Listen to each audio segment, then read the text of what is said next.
చీకటిలో సంచరించు తెగుళ్ళకైనను మధ్యాహ్నమందు పాడు చేయి రోగమునకైనను నీవు భయపడకుందువు.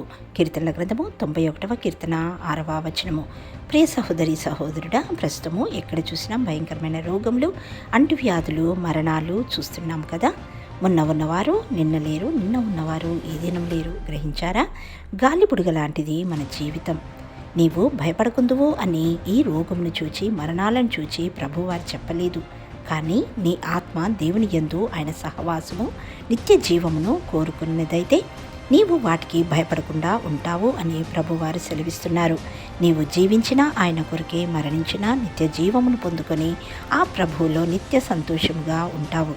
అందుకే మహోన్నతుని చాటున ఎవరైతే నివసించాలని ఆశ కలిగి ఈ భూలోకంలో భయభక్తులతో జీవిస్తారో అట్టి భక్తులకు ఆ దేవాది దేవుడు ఆశ్రయమునై, కేడెమునై, దుర్గమునై ఉన్నాడు.